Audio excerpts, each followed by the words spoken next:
So thank you for so many of you for reading through the paragraphs and for sending me your descriptions of and your comments as to whether how helpful those were or not. Like I said, it's a very imprecise thing. Some people can read these paragraphs and go, "Oh, yeah, that nailed me," and others go read through the three and go, "None of them really worked very well for me."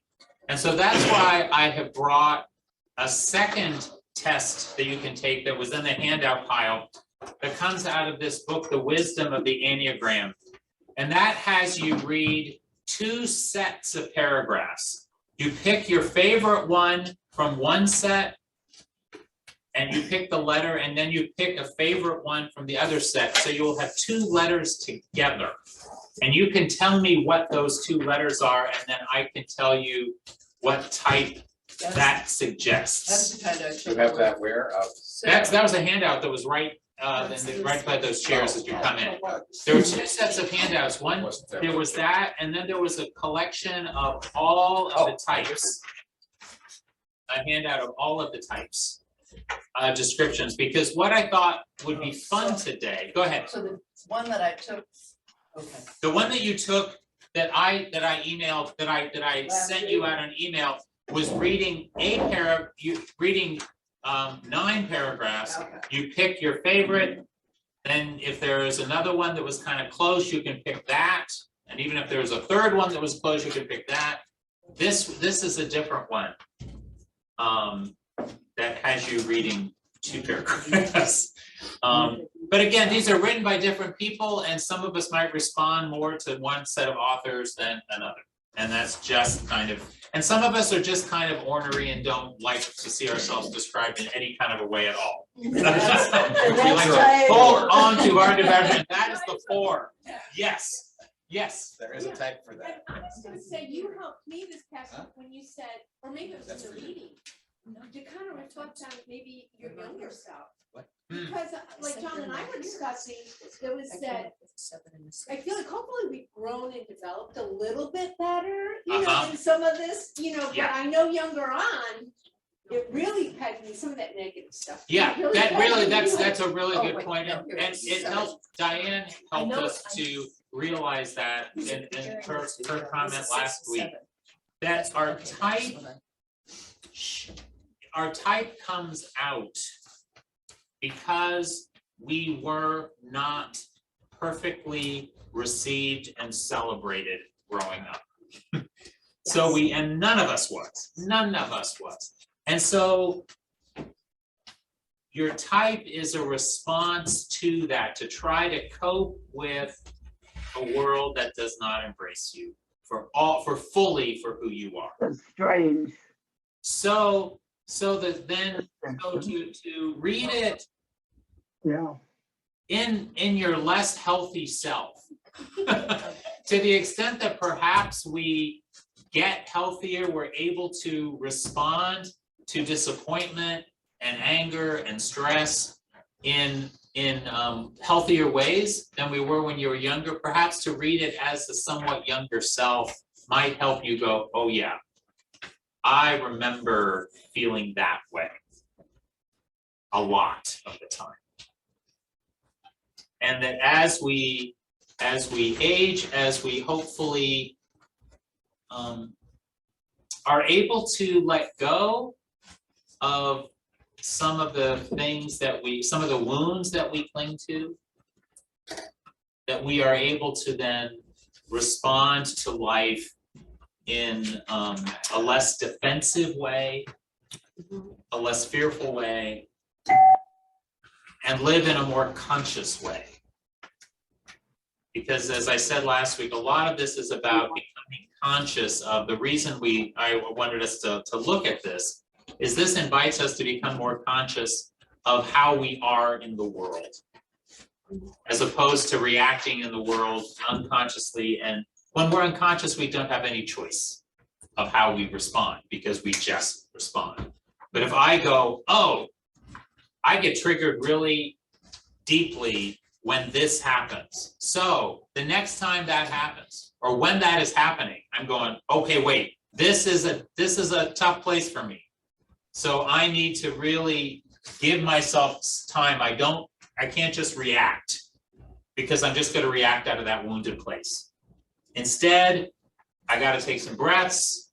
I gotta say to this person who I am giving the power to trigger me, I'll get back to you later. You know, we give ourselves room because all of us have wounds that shape the way we live. And a lot of that, the ways we respond, we are not aware. It's just an automatic pilot. Or we don't know we have a choice when it comes to how we respond to this. Everybody would do this. No, that's not true at all. Many people would experience what triggers you and not get triggered at all. So irritating. Which is so irritating.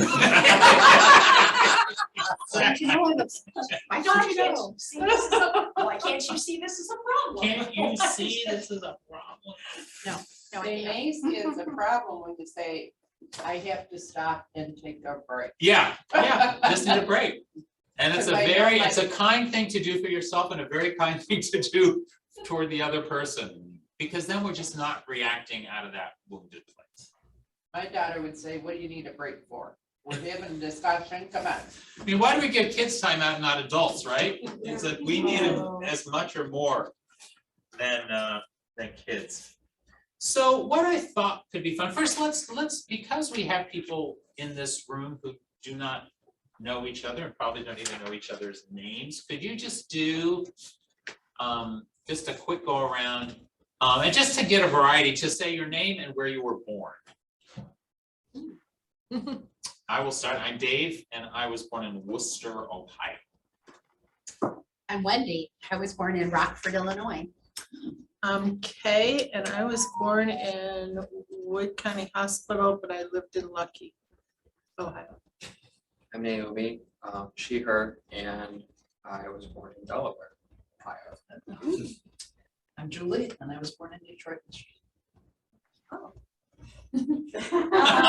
Michelle Clements, San Diego, California.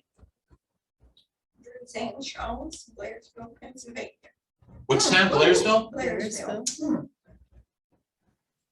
Oh, I'm Tom, and I was born in Warsaw, New York.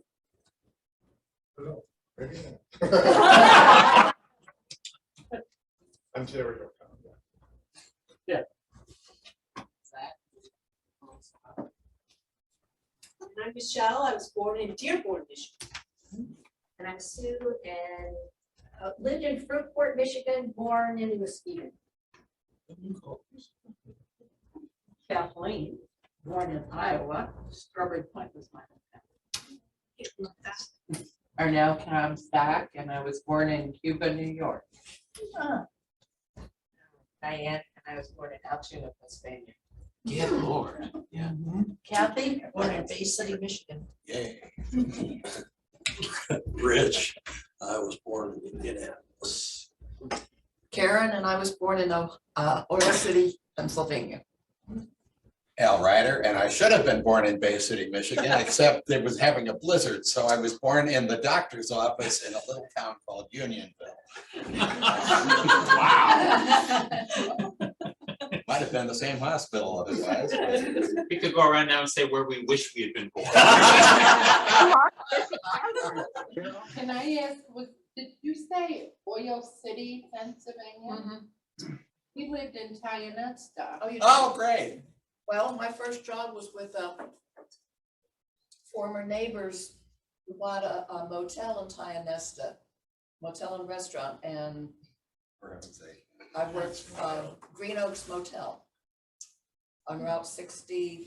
Is it 60? Okay. Okay, no, I'm just saying, but that's where my first job was.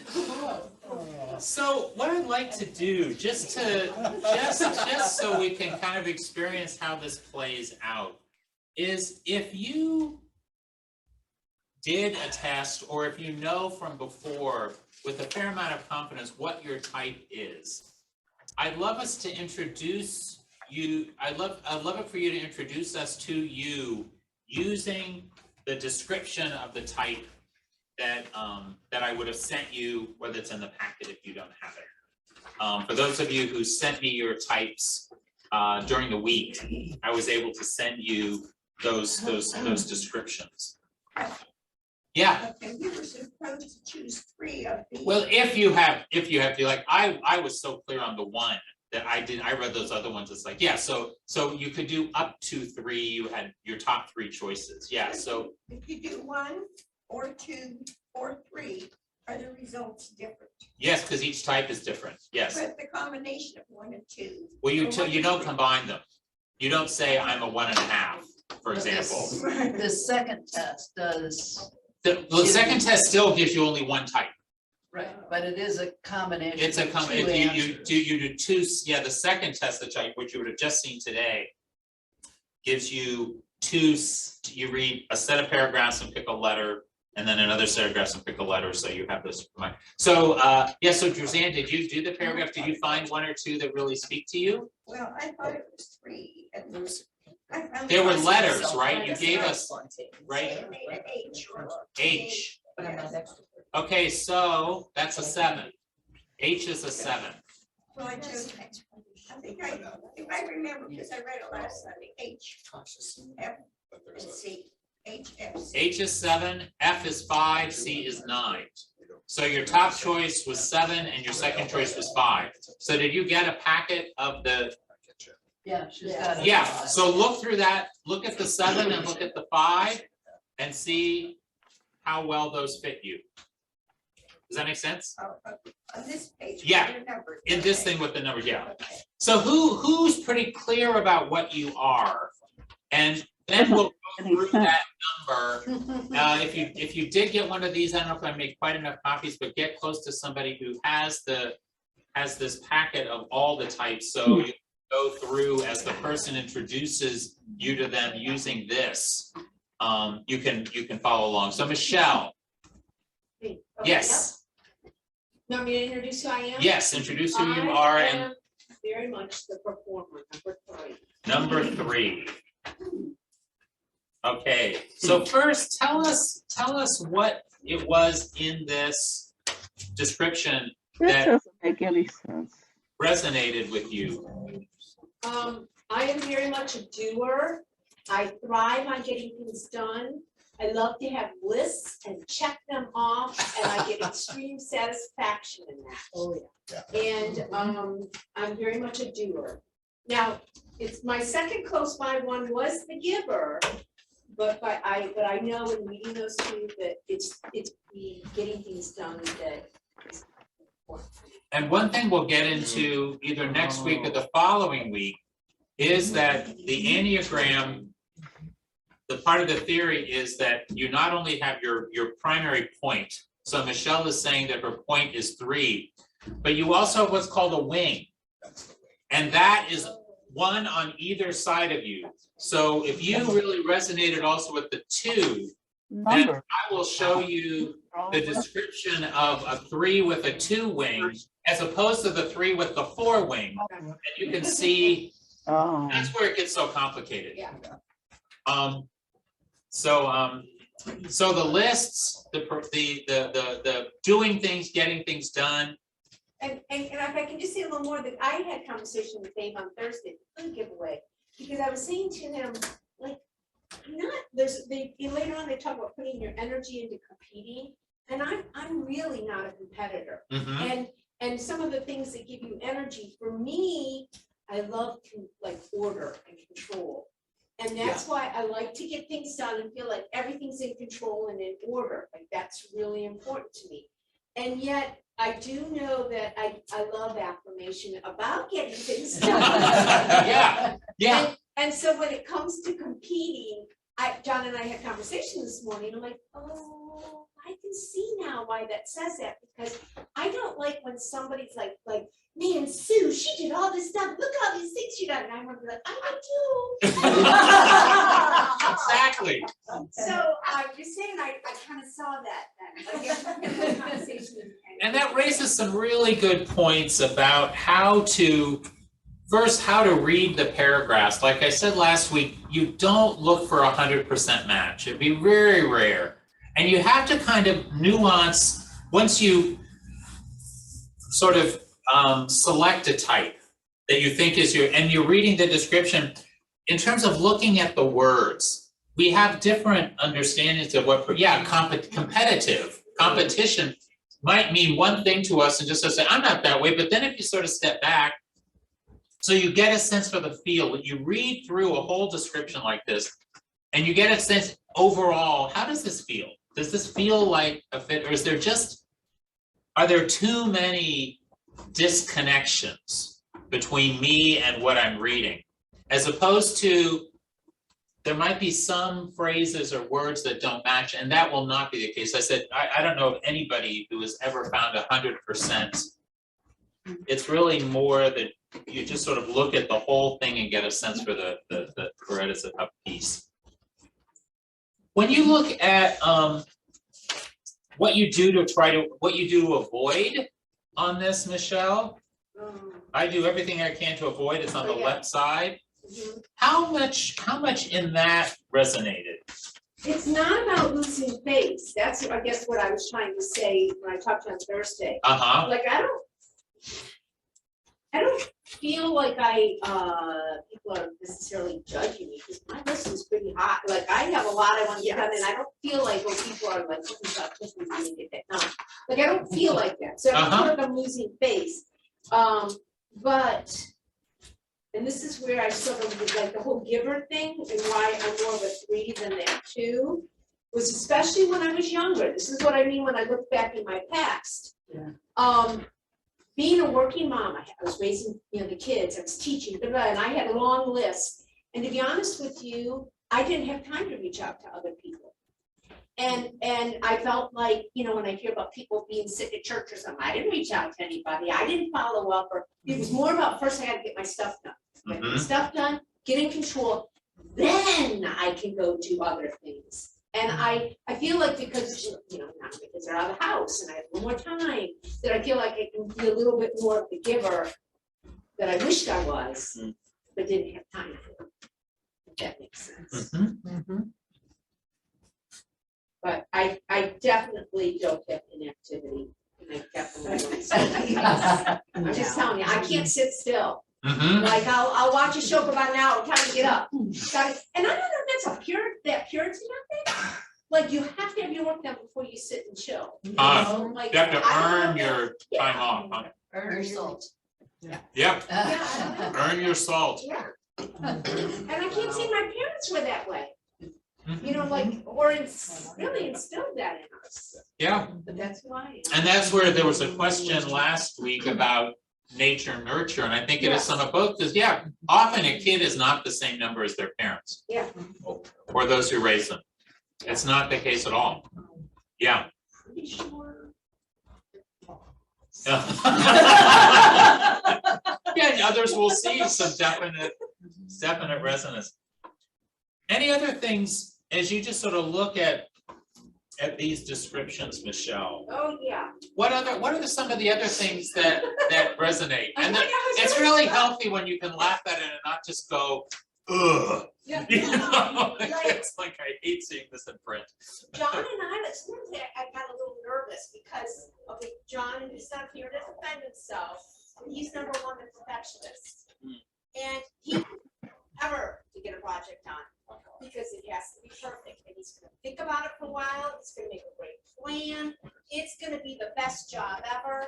And I want the job done. Check that off. And so it stresses me out sometimes. And recognizing that is important, that he wants to do, even here working around the church. Like, I'm like, something's done.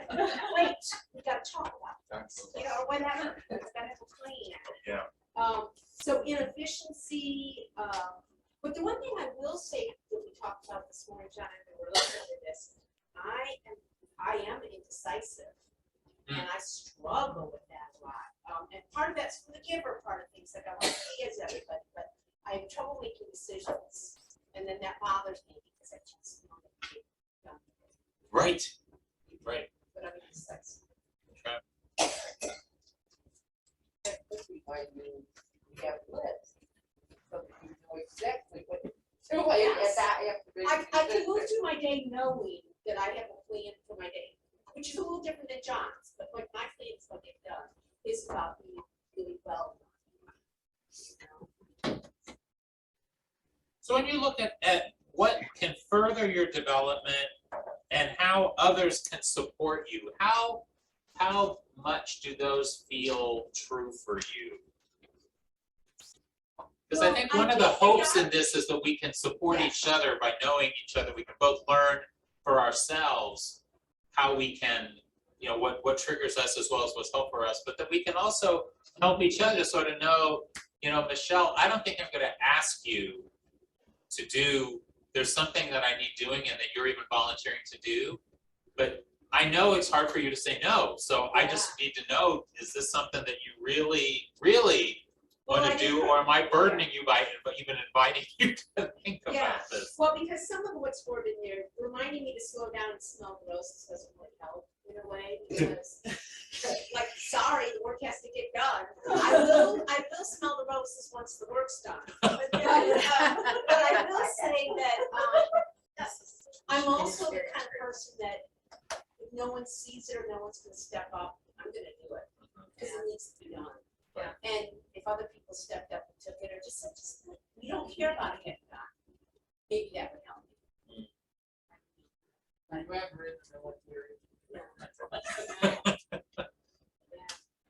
So. Anything else? Yeah, I mean, I found that this was very, very true to me. Okay. I have a question. Yeah, Judy. I do not understand how the numbers correspond to the letters we picked. That's just there's no correspondence at all, except that the writer who wrote the paragraphs numbered their lettered their paragraphs in a particular way, and then there's a guide that says this letter corresponds to that number. So it's just the writer's arbitrary way to put the paragraphs together. They Then just how do I read what you sent to me that gave so because many? I gave you the number that you are. If you sent it in. You gave me the paragraph letters, right? Correct. Okay, and I gave you the numbers in order. So you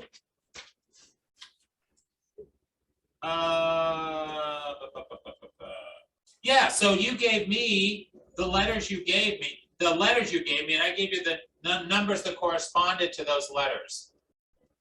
So then I emailed you the type description for those three, for each of those three things you sent me.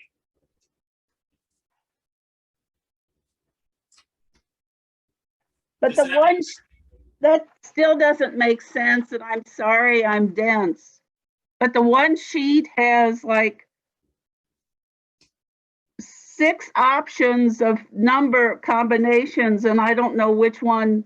Okay, but I sent you ones with 3 different types, right? Did I email you and I say, okay, this letter, your choices in order were type this, type this, type this? It would not be it would be a personal email, just Yeah. for you, not a class email. Yeah. Because I thought the same thing, Judy, when I was looking at it last So night. I should have sent you back 3 different numbers and sent an attachment for for those 3 types in the order that you gave them to me. So do you have attachments that have, you know, one attachment with the Yeah, I do. I just had 2 letters, so. Yeah, so the first, so I would have sent them in order for your first choice and your second choice. So you read those 2 descriptions to see if one fits better. The next thing I sent was something that helps you distinguish between those 2 numbers. What were your 2 numbers, Judy? 3 and 6. Okay, so one of the other thing I sent you would have said what do 3s and 6s have in common, and what distinguishes 3s and 6s. That was from 2 sheets or 2 pages that have how 3 compares to 1, 2, 3, 4, 5, 6. But you were just to look at at the one that compares your two numbers. Okay, So if you just read that paragraph, that sometimes can help you say, oh, okay, that's why. So maybe, I don't know, like Michelle, the thing I would have sent you said, what are 2s and 3s? How are those similar and how are those different? Yeah, because in mine, like between 2 and 3, like the givers focus on relationships while the performers push aside feelings and habitually focus on tasks and goals and getting recognition of their accomplishments. Yeah, so that's how you could know, oh, I'm a 3 because I'm more about Yes. tasks and goals. Relationships are important, but that's not the driver for why you do things. Yes. You have your goals and you want to get them done. So I don't think I have that handout. No, you do not, because you just told me this right now. I can get that for you after this. So Judy, does that help clarify? So you read the description for the 3 and the 6, okay, and then if it still feels like I'm not sure between these two, then you read that other thing that compares the two and says how they're similar and how they're different, to see if that might help you narrow down one. Okay? okay, thank you. Thank you, Judy. So we all ultimately should be one. All of you should, the one number. Okay. But like I said, either next week, depending on where we get today, either next week or the week after, we will look at the whole idea of the wing, which is your number, and then a number that you have on either side of you. And then there's another one you go to. If you read the description about comparing your types, you might hear things like, that's my security type, or that's my stress type, or I'm a head center or heart center, or I mean, there are a couple other things that we'll look at as well. There is also a number you go to under stress is a number, and a number you go to when things are going well. So you're actually, your number, you're a wing, and then you also have another number that you have a special relationship with. So this is polyamory to the max. There is no. Now, if we know what our number is, do we still need to fill this out? You don't need to, you can take it just for interest, but you don't need to do it. That is really to help you, if you're pretty clear when you read the description of your number, if you're pretty clear like, yeah, this is me, you don't need to do that. It might be interesting just to do it and see if you come up with the same type. But if you're fairly clear, then we're good. I brought that mainly for people who still might feel like, yeah, this paragraph thing didn't do it for me. And this one. And another thing, like, I had Tom help me choose me. People who know us can help, can be very helpful, because Now, he did not want me to choose him. that's something you two can talk about, okay? But do you think it's helpful to have somebody? I think it can be helpful if you sort of say, no, this isn't me. The other person might say, yeah, I think it is. Because we often are blind to ourselves, especially like I said, when parts of this are unconscious, when we're not aware, or we don't want to do it. Right? I think I said last week that if you're reading this, the description of your type, and you kind of wince, the more you wince, the closer it probably is to true, because we're too familiar with our own, with responses that don't get us where we want to go. And we all make self-defeating responses to life. And when when a mirror is in front of me, of you and me, and it's saying, hey, what does this sound like? And you're just going, wow. If you let yourself be open to it, then you can go, boy, I do that, and it screws me up every time. And so that's that you're living out of that wound. And knowing that then can give you a chance to go, wow, maybe I can try it differently next time. But it also says that's why this is so hard, because this is a deep wound that I'm living out of. And so the idea, the hope is that this comes across as fairly gentle, sort of true, but gentle, not judging, not saying shame on you for doing this, but to sort of say, this might help you understand why these are areas that you get stuck in. And so, and anybody would, anybody, lots of people, you're in good company. Lots of people get stuck in those places. Yes. So Arnell, do you want to share the type you are and how the description plus Tom's helpful interpretation helped you realize that this was your number? I am the giver.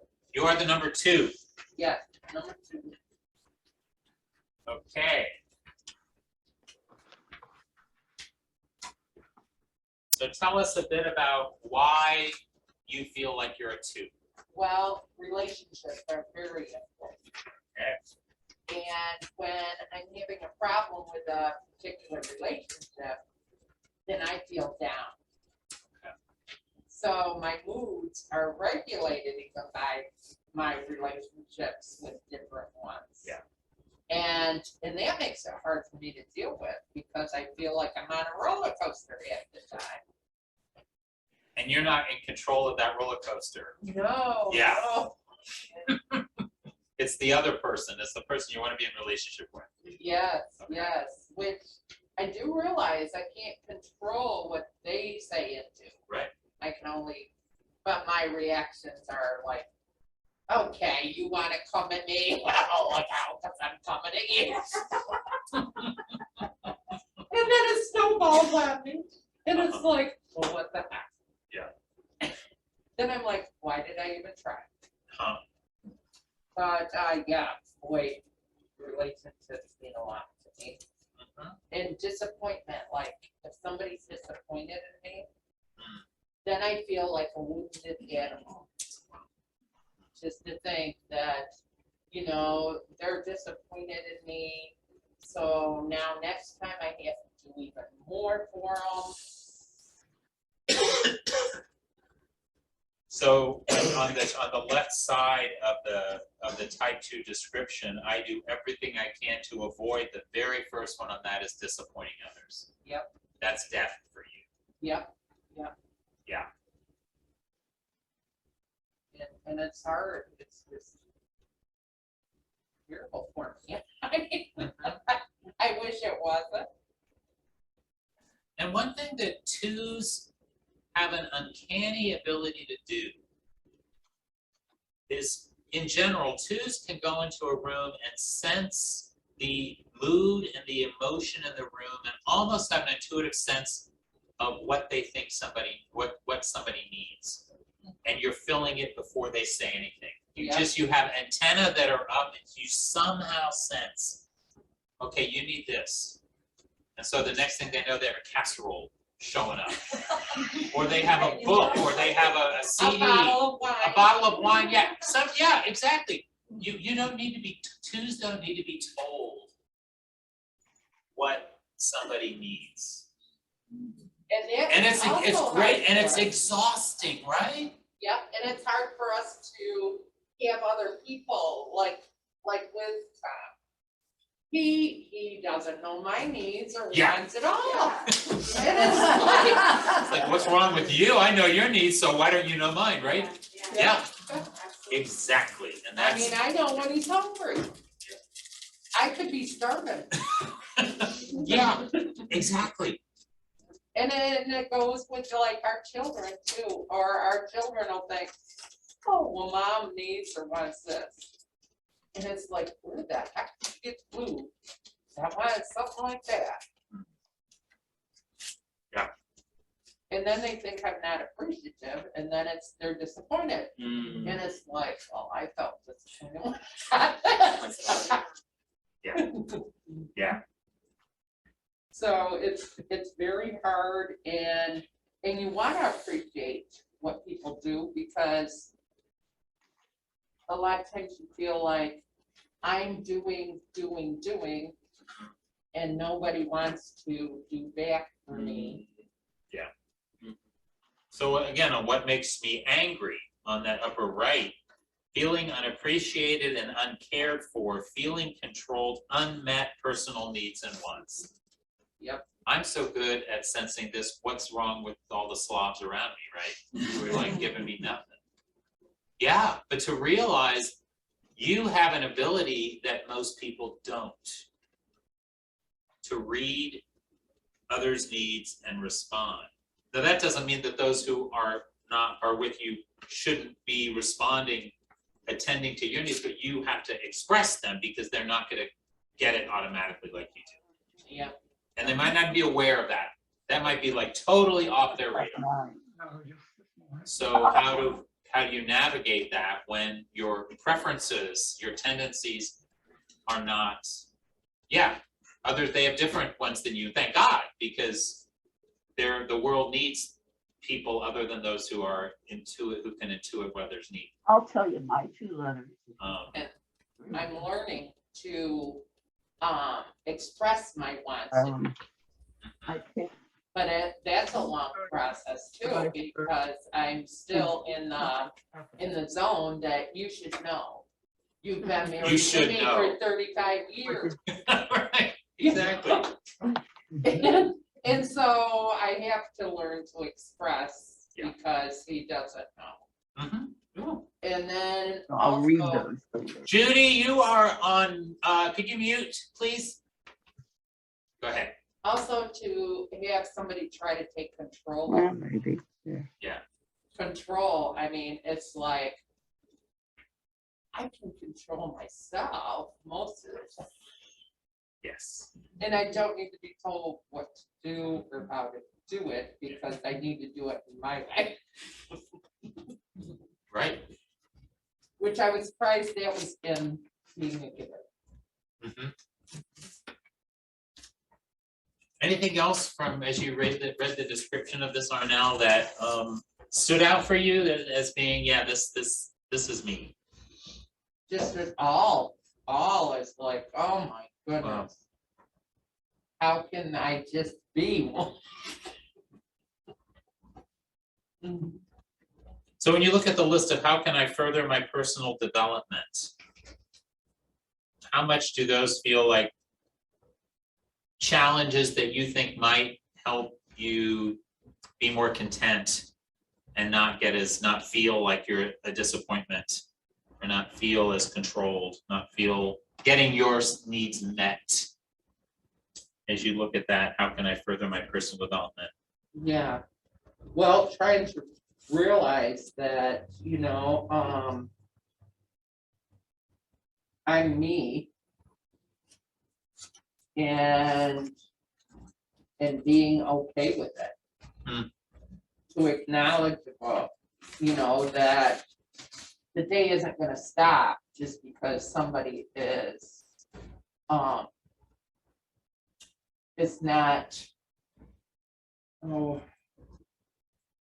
giving me the love or responding to me or my needs.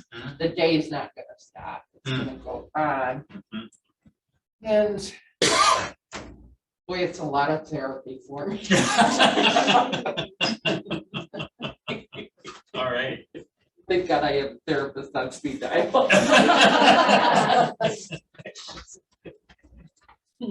Others? Yeah, Rich. I'll jump in here. We've talked about 2s and 3s, and it's pretty clear to me and probably to any of you that have even a passing acquaintance with me that I'm a 5. Very, very different from those 2s and 3s. Yes. And Yes. I think maybe it's telling the way I approached the exercise that I looked at this and I considered it a sort of a data gathering exercise where I'm thinking about who I am and the way I respond to things in life. And I thought, well, okay, I'm gathering some data about myself, and it's nice if you can visualize data sometimes. And so I decided I would go through each paragraph, underline in black the things that sounded just like me, and underline in red the things that are not like me. And so I thought, oh no, then I can just look at the page and visualize And so what I How'd that came, work? I wanna see it. Oh, it's there. yeah, Okay. what I came up with was, I'm going through A, B, and C, and I'm underlining some things in black, some things in red. And I get to D, and I just put a red star next to the whole thing, 'cause I'm none of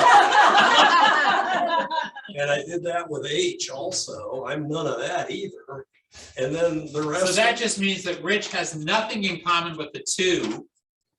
And you said H? H. And nothing in common with the 7. So you and Arnell, so Arnell's description where you said, that's me, that's me, that's me, Rich is going, no way, no way, no way, no way, no way, which is the best. Because that just shows how different we are. And how in the world do we come together? Yeah. And then with all the other paragraphs, it was kind of a mix. Uh-huh. Except E. And E, I put a black star next to that because darn near the whole thing seemed to apply. So that's the 3. So that's. No, that's The E is 3. I mean F. Oh, F, sorry, F is your 5, okay, yeah, So I am a 5. okay. So help us, so turn to, if you have access to the handout, the description of 5, the observer. And like I said, each writer has their own title for each type. There's no Enneagram police who's saying this is what all the 5, anybody who writes about the Enneagram has to use this descriptor for the 5. There's no such force. So the writer, the people who write about their slant on it come up with the number. So the observer is how this. Yeah, and so, for me right now, I'm not acting as an observer. And, I'm engaging, I'm sharing. But I do not do this naturally. It's easy for me to sit back and listen to other people. And so I'm a little uncomfortable talking about this, so I probably won't talk as much as other people. But that doesn't mean there isn't something going on. And I think how others can support me, respect my need for privacy and space. Make clear distinctions between requests and demands. And I think that when I was younger, I might have even been more of an observer than I am now, because I think my parents and my siblings, worried about Richard because he likes to be by himself so much. I don't know. Where were you in the children? The youngest. It's, because the oldest talked for you, I bet. Well, he talked for everybody. We enjoy that. We all used to roll our eyes at dinner when Robert would go on and on about some minuscule thing that happened at work. I listen to it, and I listen to that kind of talk now, I think, how do they do that? I couldn't do that if I wanted to. I don't want to, but if I did, I couldn't. And I think too, when I was younger, I might have had more of that 3 in me than I do now. Sometimes when I read the description of the 3 and the making lists and getting stuff done, and that's in me too. But I also think that, yeah, I tried that when I was a kid and it just wasn't that great. So I sort of turn away from that a little bit and, go off and contemplate in silence, which is kind of a non-3 sort of thing, I think.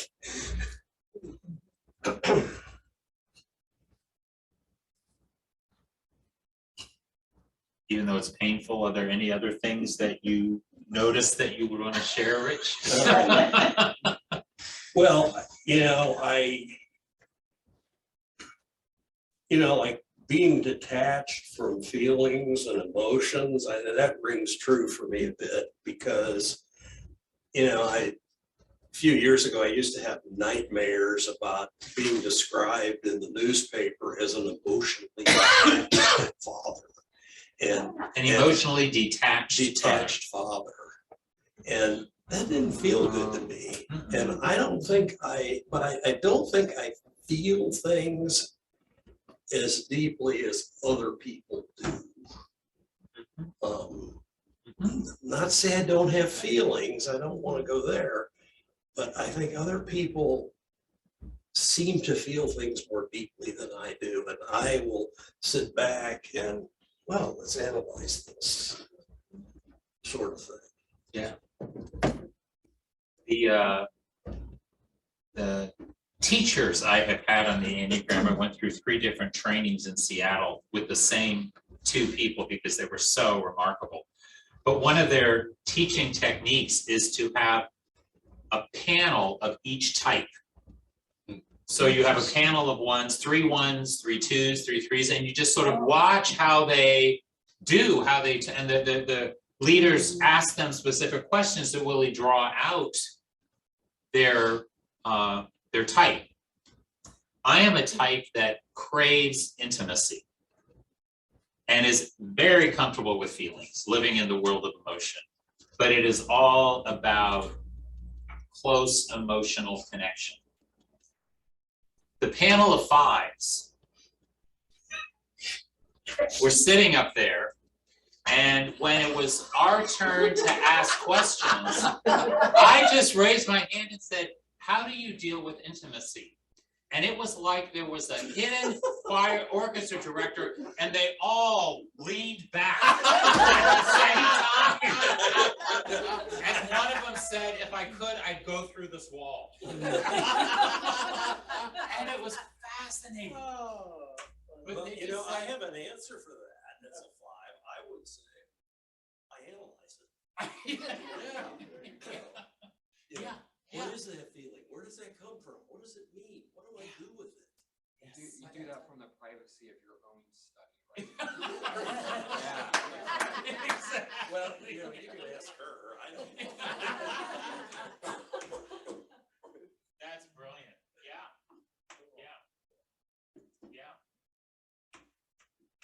The 5 loves to watch the lake, your sense of the lay of the land. You don't dive in. And but Luch, I love the fact that you are leading. Excuse me, a mic went out. Oh, thanks, Judy. Thank you. But the fact that you are leading a journaling workshop here, which puts you in a place of leadership and presenting. I mean, but you know, you've talked in some classes about how you feel sometimes you're talking more than perhaps you used to, and that is a stretch. And I think the beauty of any of this is once we sort of learn what our preferences are, what our sort of default settings are, then we can choose to go beyond them. We can choose to let ourselves be stretched into those areas of discomfort, because we can see that this can be good for me. You know, I can trust myself in doing this, whereas before I might not go there at all because I'm afraid of whatever the source of our fears might be. Let me tell you about that. When you invited me to consider leading a journaling workshop, I remember it like it was yesterday. It was almost 3 years ago now. I remember that there was no way I was going to say yes out loud, but I was saying yes inside. But outside, I had to say, let me think about it. Let me consider this. And, you know, and I can say it. Geez, somebody just invited me to do something I think I've wanted to do for 10 years, but never had the oomph to do it. And so in a way, when you asked me, I knew I was going to say yes in my heart, so to speak, but my head wasn't going to let me say it. I had to wait a couple weeks. And I think that's a very 5 sort of way to, you know, let's, you know, step back, let's not jump in, let's try this on a little bit.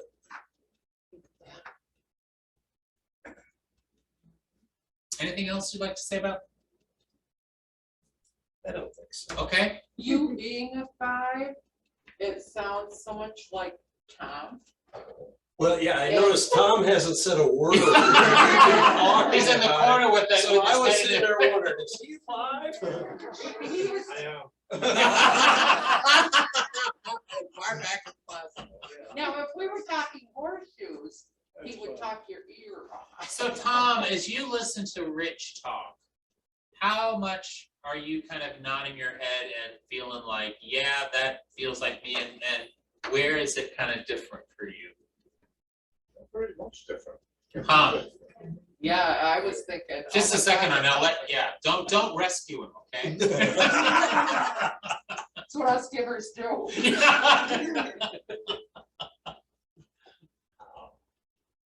Much to say. Oh.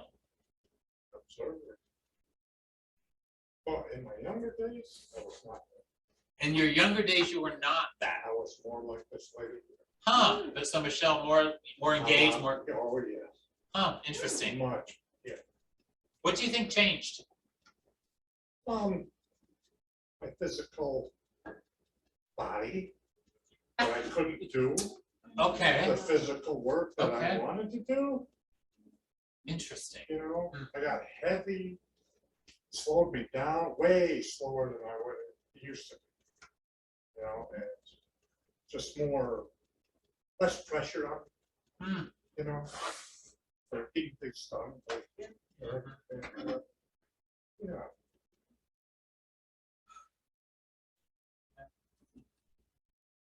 Anything more about the 5 that you wanted to share in terms of your experience of that, and what, as you looked through that list, made you go, yeah, this is me?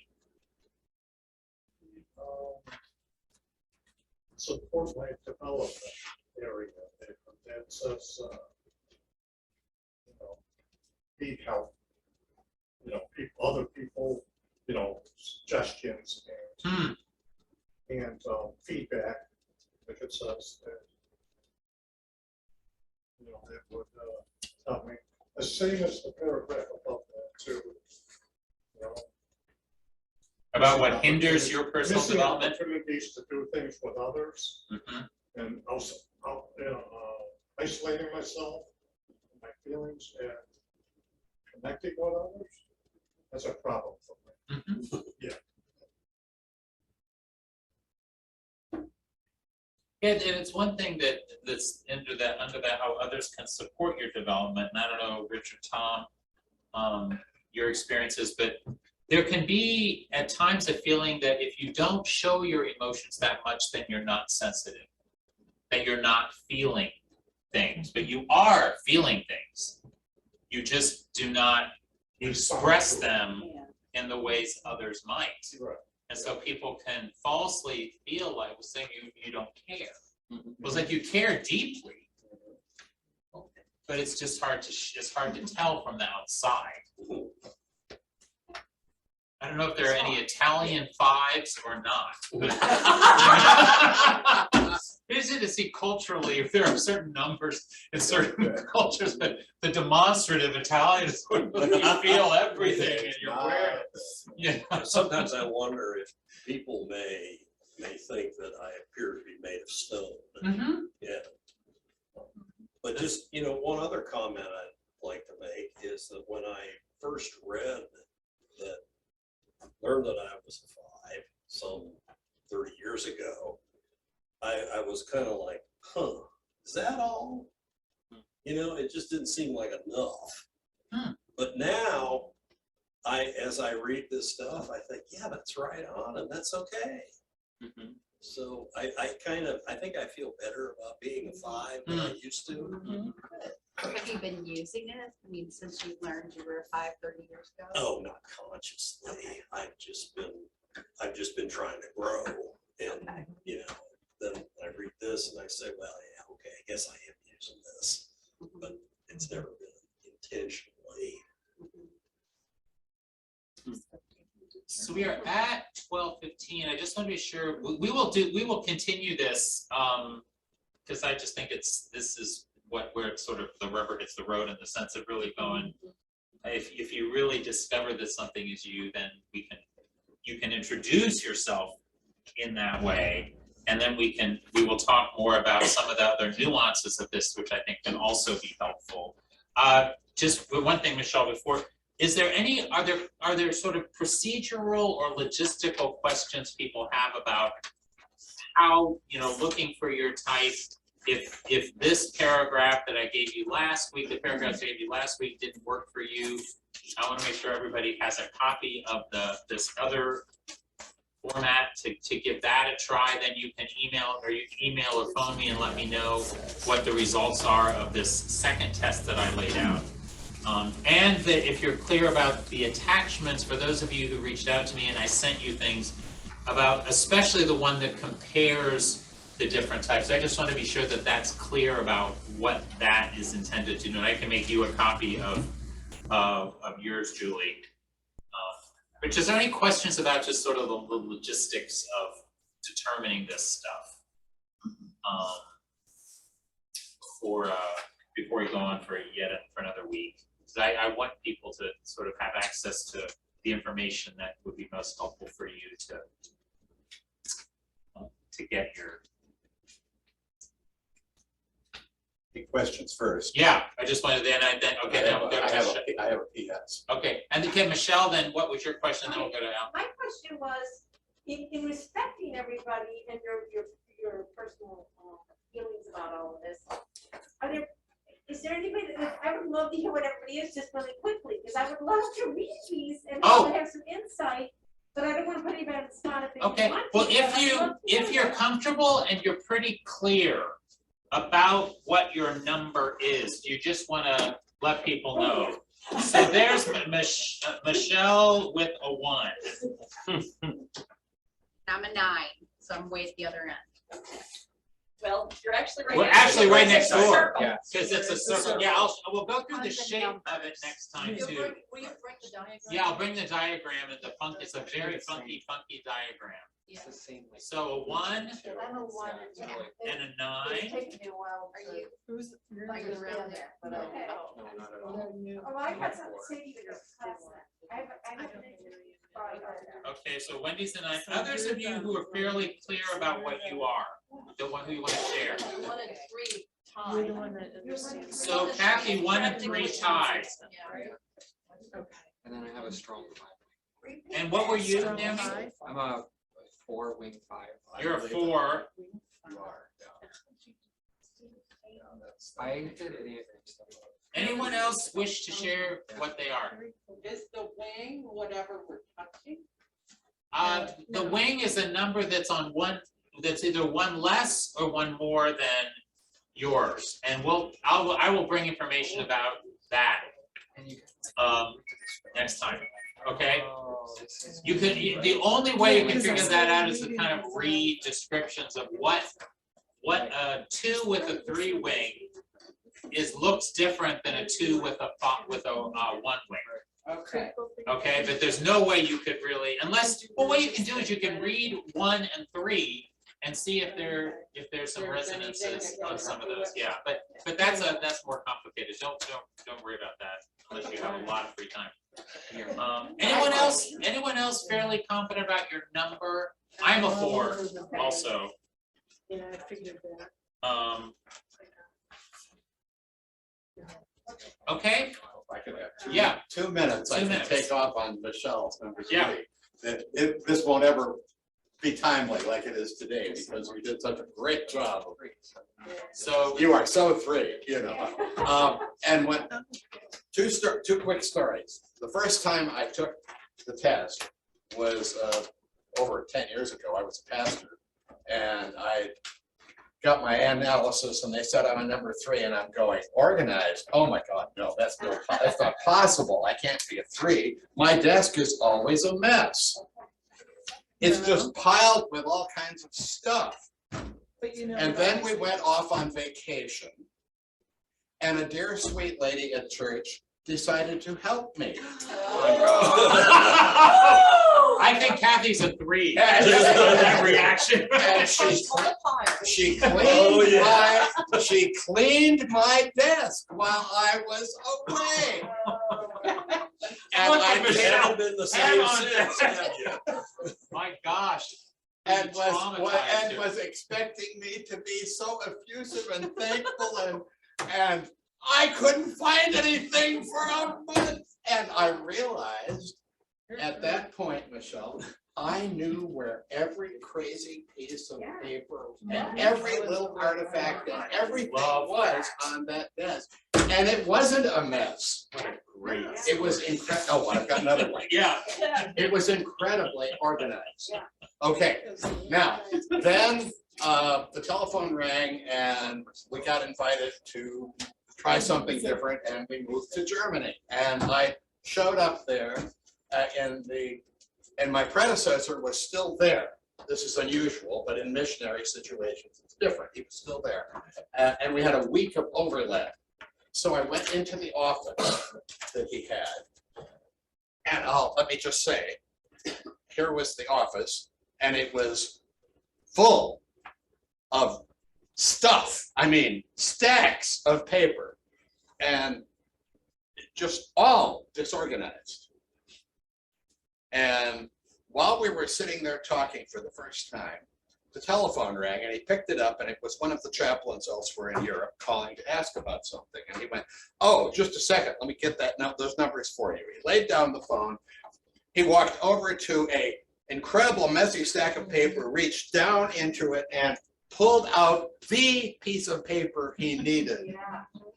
Blah, blah, blah, blah, blah, blah, blah, blah, blah, blah, hung up the phone. And I'm going, oh my God. It's gonna take a year to get this organized. But he knew where he was a 3 too. I mean, a 3 with. What fun. What I'm great done. story. No, that's perfect. Is that sound 3 to you? It is just Yeah. perfect. Yeah. Okay, now I don't have to talk. No. Okay, Huh? super. Well, be in touch with me this week if you have any questions. Oh, you are. And if you did take that other test to figure out and want to share with me the 2 letters that you come up with from filling out that other one, you can let me know and I will tell you what type that corresponds to. Okay? Thank you all so much.